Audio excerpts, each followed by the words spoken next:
Serving all of San Diego, this is your Fox 5 News. We are talking love languages this morning.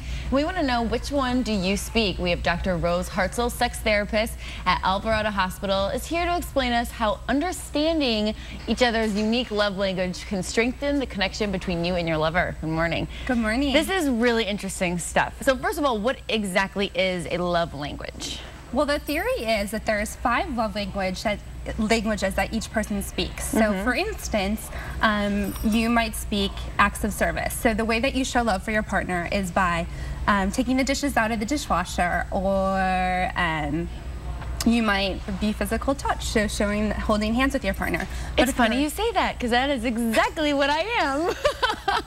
You must read it really well. Yeah, totally. But if your partner speaks a different love language, you're not filling their love tank. And so that could create conflict in the relationship. So being aware of what love language that you speak and what your partner speaks, you can have a more fulfilling relationship. Absolutely. So what if 2 people just have completely different love languages? Is there hope for them? Totally. Okay. The tip is to know what language that your partner speaks. Okay. So to determine what kind of things fill their love tank. So for instance, I know you're with the Alvarado. love tank. Do you happen to know what language he speaks? Yeah, I actually think he is physical touch. I think, he likes, when he comes home from work, he wants to sit on the couch with me and cuddle and watch TV. And I tend to be acts of service. Like I'll do something like I'll do his laundry and I'll fold his clothes up in his thing. And I think that's like a huge act of love for me.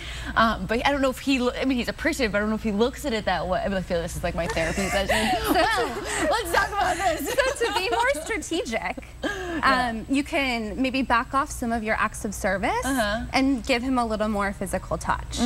So just to make sure that everyone knows the 5 different love languages, I'll go over each of them briefly.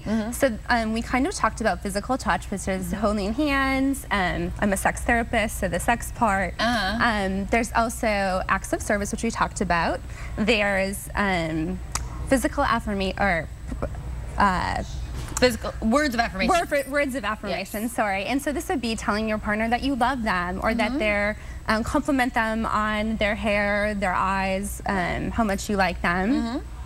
Another one would be quality time. Quality time. So these are people that, so for instance, if a man is working a lot, trying to provide gifts, which would be another, receiving gifts is another love language, and wanting to give the person gifts, but what she's thinking is, I just want some quality time, that can create a lot of conflict, because in reality, those gifts don't mean love to her. The time means love. And I feel like with men and women, excuse me, it seems like a common thing. Like, men tend to think that giving sort of these tangible gifts is their way of showing love. Obviously I'm generalizing, but in general, and then women are more about quality time. So in that dynamic right there, what would you suggest for that kind of couple?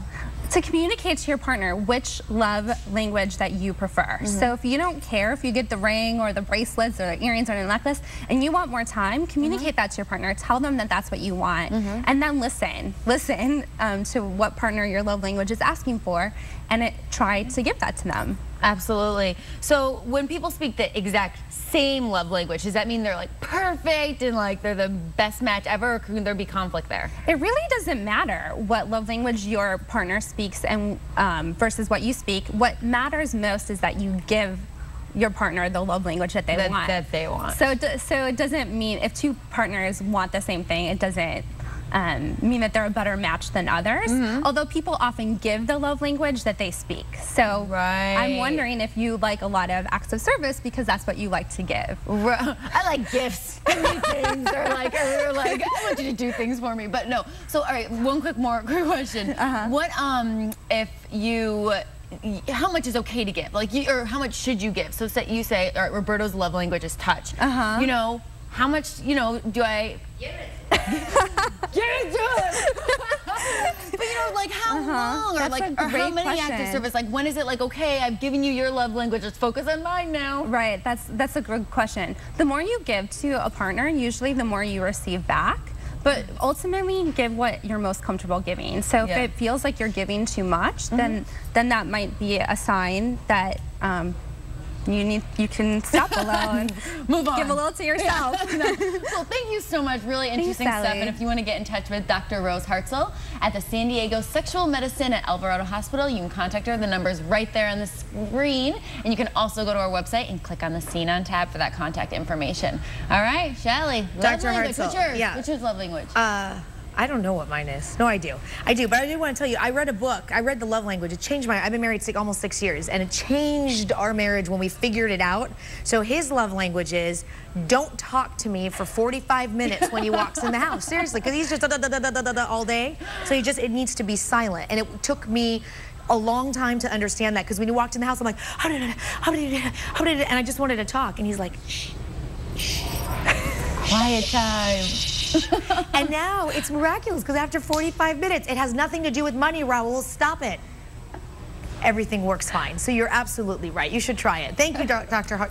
Stop with the money stuff.